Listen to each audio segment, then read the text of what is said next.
Hello everyone and welcome to the Dill Pickle Movie Network. I am Dylan Randazzo, and let's get right into it. We're talking about the Oscars. They happened last night. A lot of people have been talking about that moment. The ending, of course, ending the show on Best Actor and awarding it to Anthony Hopkins over Chadwick Boseman. Now, we're going to really dive into this ending in just a bit, but I think before we get to the ending, we kind of have to start at the start. Start with the announcement that Steven Soderbergh was going to be in charge of these Oscars and was really going to make the Oscars feel more cinematic. A lot of the reasons why the ending was a very, very disheartening one, to say the least, was not necessarily who won and who lost, and who was there and who wasn't there. It really comes down to the way this show was structured and the way this story was told. I keep saying story because Steven Soderbergh said he wanted to make it feel like a movie, that these were cast members, not presenters. You know, it was a lot of talk, and we didn't really know what to expect. But from the start, you know, I love the style. I thought it was really cool to see Regina King enter and have all the names of the presenters, you know, popping up on screen like an opening title sequence. Like, it made it feel a little bit more cinematic, but we also understood these are the Oscars, these are live. But they brought some interesting cinematography angles into it. You know, the awards themselves, the speeches were shot at interesting angles that kept it visually pleasing and exciting. So I think they definitely get merits for that. Where the overall vision lacked was in how do we structure this story to make the audience intrigued all the way through.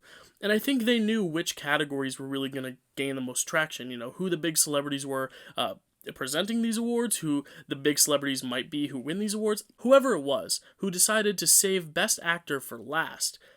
I know what they were going for. I know they thought, you know, Chadwick is this big frontrunner, and if he wins, this is a huge moment. We can end the show on this huge moment. And the people who were tuning into the Oscars to see Chadwick win, they'd be watching the whole way through. And this is where I think the huge blunder stems from.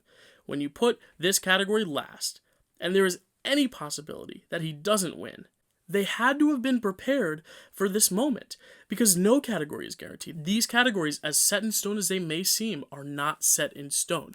So, breaking the mold because you think you're going to get this amazing moment where you award Chadwick the Oscar, it would have been amazing if he had won. It would have ended the show on a really beautiful note with his wife accepting the award and everyone congratulating and clapping and standing for Chadwick Boseman. But, of course, it's an award show. People vote. And I don't think you can blame the voters. The voters voted for whoever they felt was best deserving. They voted Anthony Hopkins. The majority did. And that's their vote. It's their vote. They are allowed to cast whatever vote they want to cast. But it is the producers who decided to have that category last instead of finishing with Best Picture. And that is really where the problem stems from. I think it was a huge fault on the producers to put that category last. Even if Chadwick had won, I still think Best Picture is the easy way to end the show. And, you know, even if Nomadland, the favorite, doesn't win Best Picture, at least you're ending on the best picture of the night, and you can all say, oh wow, that was a big shock, let's go home.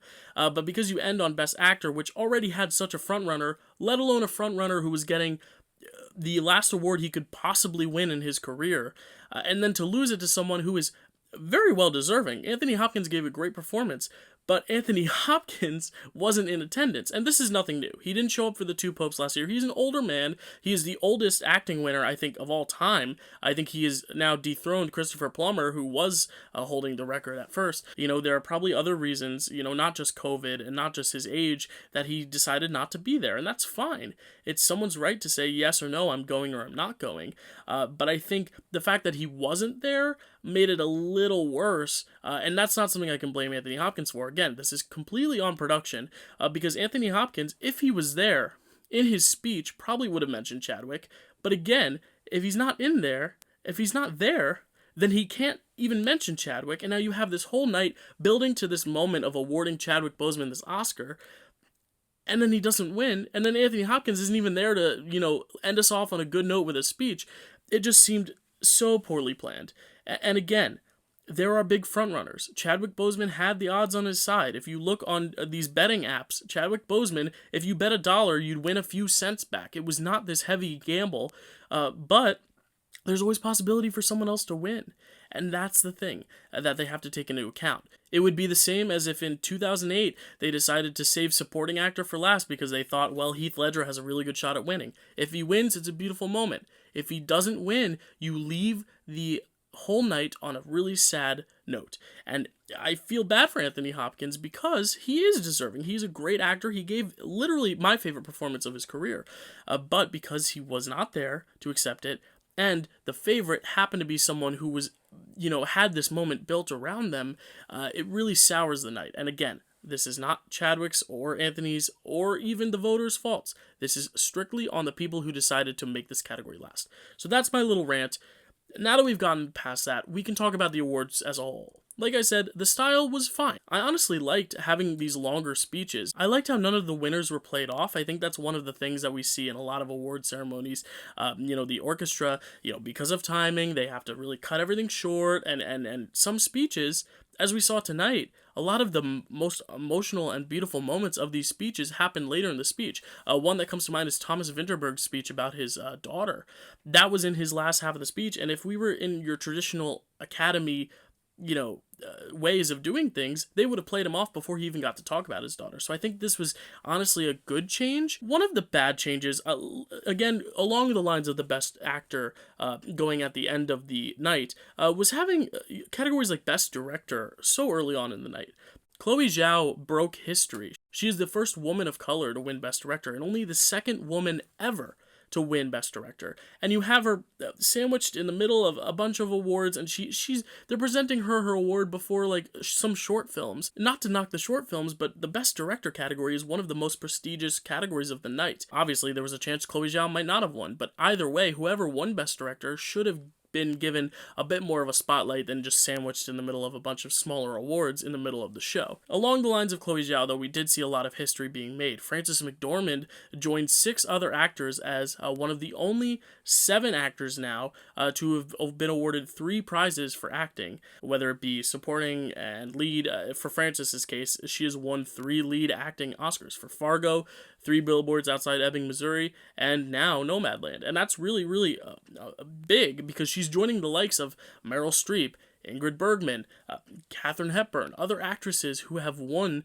3 Oscars, which is very hard to do. And she's done it with a lot of career left ahead of her. Seeing as how all the nominees, all the winners were kind of scattered, there was no film that dominated, it does feel fitting that the one film that did get the most awards was Nomadland because it was the big winner of the day. These little nuggets of history being made throughout the night, and I feel like because the Academy put this category of Best Actor last, and it went an unexpected route, I think it really kind of soured the whole night, because I think everyone is going to leave this show thinking, wow, Anthony Hopkins upset Chadwick and wasn't even there to make a speech, and Chadwick lost, Anthony Hopkins wasn't even there to talk, it was a big fiasco. And I think this is not how this award should be remembered. I think it should be remembered because Chloe Zhao made history, and Frances McDormand made history, and the Ma Rainey makeup team made history, and Anthony Hopkins himself made history. He's the oldest acting winner ever.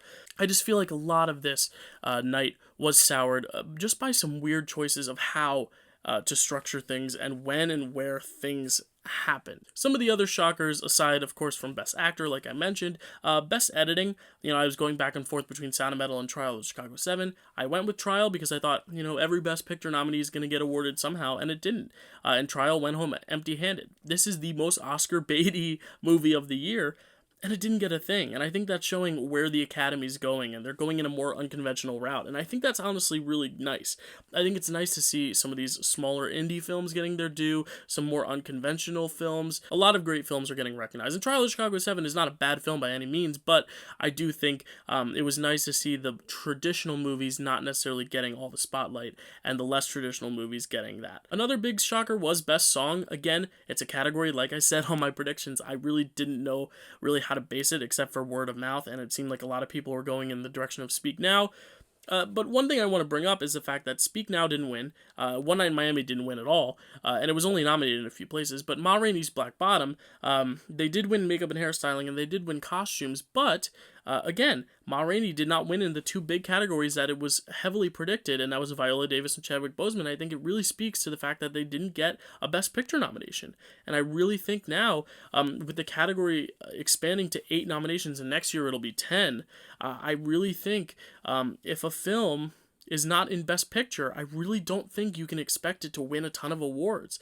The movies that win more than 2 awards, they win 3 or 4 awards, are the ones that are in the Best Picture category. This year, only one film won more than 2 awards. It was Nomadland, and it won 3. Ma Rainey's Black Bottom, I should have seen coming. The fact that it didn't get a Best Picture nomination, and again with One Night in Miami as well for Best Song, I should have known that because they didn't get nominated in Best Picture, that they weren't as much on the Academy's radar as we originally thought. Best Cinematography went to Mank. Again, they love their black and white films. They love films about Hollywood. So the fact that Mank won 2 awards, I'm not necessarily surprised by, but the fact that Nomadland lost that award, I was a little worried when it lost that award. I said, is Nomadland going to win Best Picture with only 2 awards, director and picture? And that's when Frances won. I was like, oh, okay, so it's winning Best Actress as well. I'm happy with it. Nomadland was my second favorite film of last year, next to Invisible Man, which was not nominated anywhere. Not surprising, but also disappointing.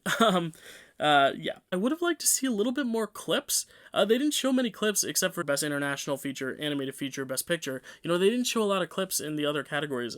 There were some fun moments also that I didn't mention, like Glenn Close doing the debut dance. I mean, those moments were fun. It kind of makes me miss that fun-natured Oscars. This was a very much more serious Oscars, and there's nothing wrong with that, but there was something charming about that moment that made me think, maybe we do need to go back to having, a comedian as the host and having a few little moments. You don't need to go overboard. You don't need to have Ellen DeGeneres ordering pizzas for the entire auditorium. You don't need to have Jimmy Kimmel and Matt Damon have this ongoing feud throughout the show, even though it is hilarious. You can just have 1 or 2 of these moments, an opening monologue, and then what we saw with Lil Rel Howery with this trivia song contest. I thought it was enjoyable, and I think those are the moments we look for mostly in the Globes, but we want a little bit of that in the Academy Awards. So to see that was really fun, and Glenn Close is just a treasure.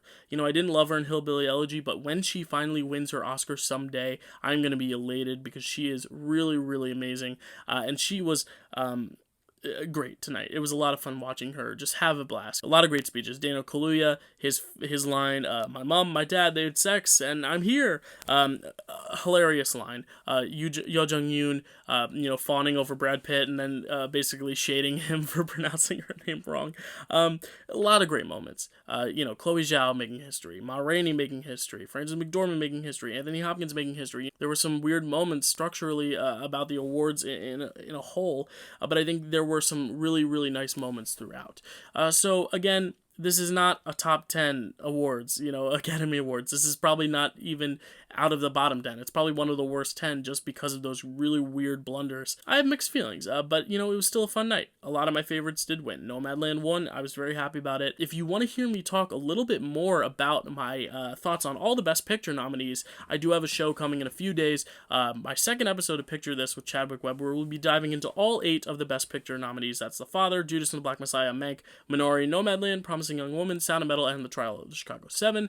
We'll be dissecting all 8 of them, giving our own prizes for acting awards, and having a great time kind of debriefing the rest of our thoughts on the Oscars, because it's not just me and my thoughts, other people have other thoughts, and I can't wait to hear what his thoughts are. I can't wait for you to watch that, but for right now, initial reactions to the Oscars, that's about it. Everyone, thank you so much for watching. If you like this video, please like, subscribe, comment. Tell me your thoughts on this Oscars. Did you love them? Did you hate them? Were you kind of mixed but more negative like me? Let me know.